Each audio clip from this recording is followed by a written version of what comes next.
राधे राधे, हरे कृष्णा। कैसे हो आप सभी लोग? आशा करती हूँ आप सभी परम मंगल में होगे, स्वस्थ होगे, अच्छे होगे। सबसे पहले आप सभी को अजा एकादशी की अनंत और अनंत शुभकामनाएं। कौन से दिन आपने एकादशी बनाई है, 29 को या 30 को? कमेंट्स करके जरूर और जरूर बताइएगा। आज इस वीडियो में हम लोग जानेंगे अजा एकादशी के व्रत के पारायण का समय क्या है, दोनों दिनों के व्रत के पारायण का समय क्या है। अर्थात अगर आपने 29 तारीख को व्रत रखा है तो आपको किस समय में व्रत का पारायण करना है और किस विधि से व्रत का पारायण करना है, और एक स्पेशल दान आपको क्या करना है। अगर आपने 30 तारीख को व्रत रखा है तो व्रत का पालन आपको कैसे करना है और एक स्पेशल दान आपको क्या करना है। अगर आपने दोनों दिन व्रत रखा है तो व्रत का पालन आपको किस प्रकार से करना है और व्रत में दान आपको क्या करना है। सबसे पहले एक बात आप लोगों को हमेशा याद रखनी चाहिए कि जब भी आप एकादशी का व्रत रखते हो तो जब भी समय पे अगर पारायण नहीं किया तो आपको एकादशी के व्रत का संपूर्ण फल नहीं प्राप्त होता है। एकादशी के व्रत में पारण का विशेष महत्व होता है। एकादशी का व्रत जब भी किया जाता है उसके बाद पारण हरिवासन समय निकलने के बाद ही किया जाता है। तो सबसे पहले अगर आपने 29 तारीख को व्रत का पालन व्रत किया है और आप 30 तारीख को व्रत का पालन करोगे तो सबसे पहला क्वेश्चन ये भी आ रहा है कि दीदी 30 तारीख को भी बड़े सारे लोग एकादशी का व्रत रख रहे हैं तो क्या हम 30 तारीख को चावल का सेवन नहीं कर सकते। देखिए एक बात ध्यान रखिए, 30 तारीख को जो भी लोग एकादशी का व्रत रख रहे हैं वो एकादशी नहीं है। एकादशी तो सूर्योदय के साथ भी 30 तारीख को नहीं मिल रही है। 30 तारीख को परिवर्तनीय द्वादशी का व्रत रखा जा रहा है और शास्त्रों में ऐसा वर्णन आया है कि जब भी एकादशी के बाद परिवर्तनीय द्वादशी आती है या फिर महाद्वादशी आती है तो एकादशी का व्रत स्किप करके परिवर्तनीय द्वादशी या फिर महाद्वादशी का व्रत रखने से आपको 1000 एकादशी के व्रत रखने का फल प्राप्त होता है, ऐसा शास्त्रों में वर्णन आया है। तो 30 तारीख को कोई भी एकादशी नहीं है, 30 तारीख को परिवर्तनीय महाद्वादशी है, तो इस दिन चावल का सेवन आप कर सकते हो। आपको एक बात का विशेष तौर पर ध्यान देना होता है, जब भी आपको व्रत का पारण करना होता है तो सुबह सुबह जल्दी उठना होता है। उठने के बाद आपको एकदम साफ धुले हुए कपड़े पहनने होते हैं। मैं ये नहीं कह रही नए वस्त्र पहनने, मैं ये भी नहीं कह रही पीले वस्त्र पहनने, लेकिन हाँ काले और नीले वस्त्रों का त्याग आपको करना चाहिए। साफ धुले हुए वस्त्र पहनिए, लड्डू गोपाल को स्नान कराइए, अगर जुगल जोड़ी सरकार है उनको स्नान कराइए। स्नान कराने के बाद चावल बनाने के लिए रख दीजिए। किसी भी फॉर्म में आप चावल बना सकते हैं, आप पोहा बना सकते हैं, आप दाल चावल बना सकते हैं, आप खिचड़ी बना सकते हैं, आप खीर बना सकते हैं। मेरी बात करूं तो मैं हमेशा खीर ही बनाती हूँ। मैं खीर बनाऊंगी या फिर मैं खिचड़ी बनाऊंगी। राधा दामोदर जी के मंदिर में हमेशा द्वादशी तिथि पर खिचड़ी बनती है, तो खिचड़ी बना सकते हैं। मतलब कोई भी चावल की एक चीज आपको अवश्य बनानी होती है। अगर कोई ब्राह्मण इत्यादि आपको घर पे मिलता है घर के आसपास तो उसको खाने के लिए निमंत्रण देना होता है।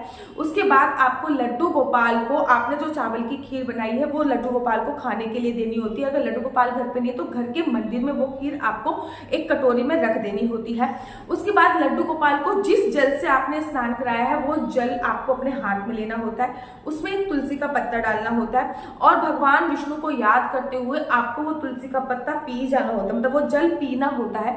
ऐसा आपको 7 बार करना होता है, लेकिन तुलसी का पत्ता आपको पहली बार में डालना है और अंतिम बार में डालना है। अगर लड्डू गोपाल ही घर पे नहीं है तो एक लोटे में जल भर के मंदिर में रख दीजिए और जब व्रत का पारण करें तो जल से लोटे से हाथ में पानी लीजिए, तुलसी का दल डालिए और पानी ग्रहण कर लीजिए। ठीक है, ऐसा आपको 7 बार करना है, लेकिन प्रथम बार में और अंतिम बार में ही तुलसी का दल डालना है। एक बात ध्यान दीजिए कि जल ग्रहण करने से पूर्व भी आपको कुछ कार्य करना है। जल ग्रहण करने से पूर्व आपको चने, जानते हो आप क्या होता है, जो भुने हुए चने होते हैं, भुने हुए चने अगर आप ले सकते हो तो बहुत सर्वोत्तम है। भुने हुए चने लीजिए।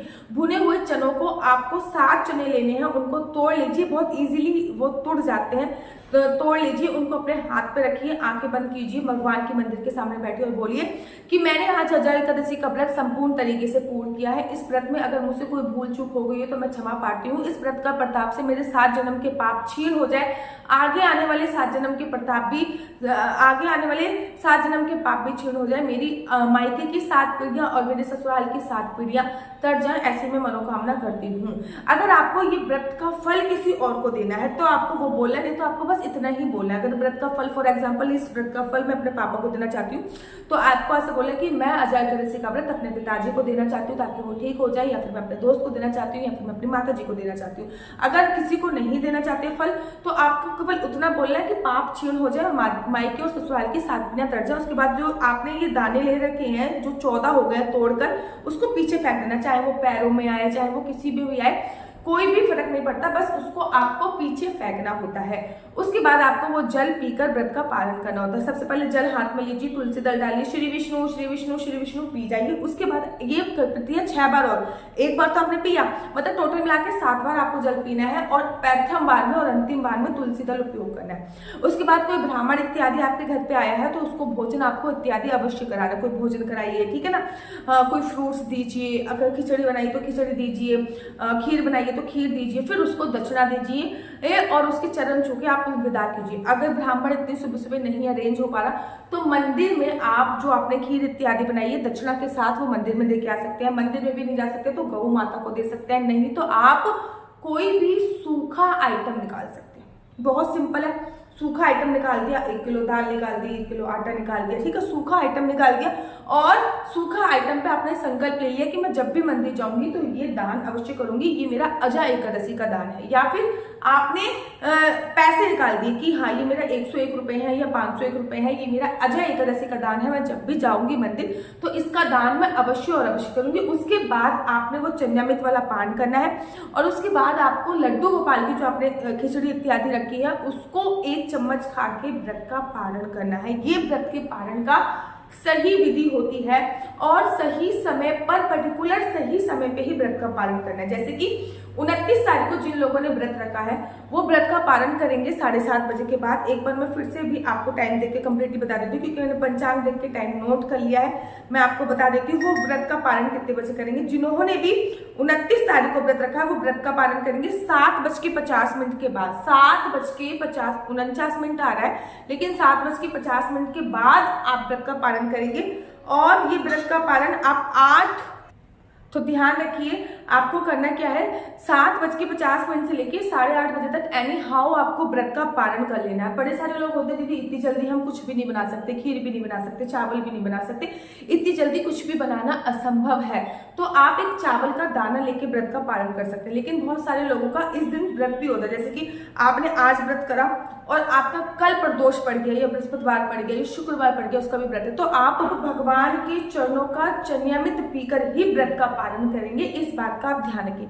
एक बात ध्यान रखिए, द्वादशी तिथि खत्म होने से पहले आपको व्रत का पालन अवश्य और अवश्य करना होता है। अब जिन्होंने 30 तारीख को व्रत रखा है वो व्रत का पालन कब करेंगे उसके बारे में भी मैं चर्चा बता देती हूँ। जिन्होंने 30 तारीख को व्रत रखा है वो लोग जो व्रत का पालन 6 बजे से लेकर 10:14 तक एनी हाउ कर लेंगे। जिन लोगों ने 30 तारीख को व्रत रखा है वो 31 तारीख को व्रत का पालन करेंगे। जिन्होंने 29 तारीख को व्रत रखा है वो 30 तारीख को व्रत का पालन करेंगे। 30 तारीख के जो व्रत के पालन का समय है वो है 7:50 से लेके 8:30 बजे तक का टाइम है। मोटा मोटा आप लोगों को 45 मिनट के आसपास भी नहीं मिल रहा, आधा घंटा मान लीजिए, आधे घंटे के आसपास आपको व्रत का टाइम मिल रहा है पालन करने का।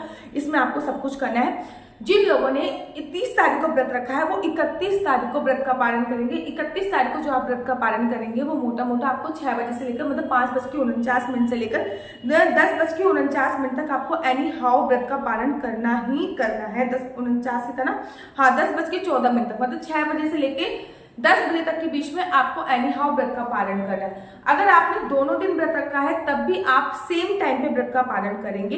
ये 6 बजे से लेकर 10 बजे तक के बीच में व्रत का पालन करेंगे, लेकिन व्रत का पालन इसी टाइम पे करना है। कुछ दान देने के बाद ही व्रत का पालन करें। अब मैं एक चीज और बताती हूँ विशेषकर, वो बात यह है कि अजा एकादशी पर आप लोगों को बादाम और गुड़ का भोग जरूर भगवान श्री विष्णु को लगाना चाहिए, जिससे आपके तोते की योनि नहीं मिलती। एक बात ध्यान रखिए, जब भी आप गुड़ का भोग और जिस भी चीज का भोग, जो भी प्रिय भोग का कोई भी प्रिय भोग भगवान को भोग लगाते हो वो चीज आपको अगले दिन दान भी करनी होती है। तो आप अजा एकादशी पर जो गुड़ का और थोड़े से बादाम का भोग अवश्य दान करें, इससे आपको तोते की योनि से मुक्ति मिल जाएगी, ठीक है। मनुष्य की योनि ही प्राप्त हो या फिर मोक्ष मिल जाए। सबसे सर्वोत्तम तो ये है कि पुनरपि जन्म पुनरपि मरणम, अर्थात बार बार जन्म लेने की, बार बार मरने की जो प्रतिक्रिया है वो समाप्त होकर मोक्ष की प्राप्ति हो जाए। अगर आप लोग अपनी कुंडली मुझसे दिखवाना चाहते हैं तो मेरा नंबर है 4/9-20-25-65। नीचे भी दिया हुआ है ये नंबर 4/9-20-25-65। आपका बच्चा कौन सी साइड लेगा, आपका बेटा किस फील्ड में है, को अपना करियर बनाना चाहिए, कौन सी जॉब करनी चाहिए, कौन सी लाइन में जाना चाहिए, कौन सा बिजनेस करना चाहिए। आपके और आपके हस्बैंड की नहीं बन रही है तो क्या कर सकते हैं, आपके और आपके बॉयफ्रेंड के कितने गुण मिल रहे हैं, शादी कर सकते हैं या नहीं कर सकते हैं, संतान प्राप्ति का योग कब तक बन रहा है, आपके हस्बैंड जॉब करें तो कौन सी जॉब करें, बिजनेस करें तो कौन सा बिजनेस करें, किस फील्ड में अपना हाथ आजमाएं, आपका लकी नंबर, लकी कलर, ये सभी जानना चाहते हैं तो आप मेरे इस नंबर पर संपर्क कर सकते हैं। सर ये सभी जानकारी मैं आपको फोन पे उपलब्ध कराऊंगी, आपको व्हाट्सअप करना है। उसके बाद कुंडली देखना फ्री नहीं है, कुंडली देखने के चार्ज है, कुंडली देखना बिल्कुल भी फ्री नहीं है, लेकिन हाँ बहुत थोड़े से चार्ज है। आशा करती हूँ आपको मेरी वीडियो अच्छी लगती होगी। अगर आपको मेरी वीडियो अच्छी लगती है तो आप अपना यूट्यूब चैनल हरि बोल को लाइक शेयर सब्सक्राइब करना बिल्कुल भी मत भूलिए। तब तक के लिए मुझे दीजिए इजाजत। राधे राधे, हरे कृष्णा, हरि बोल।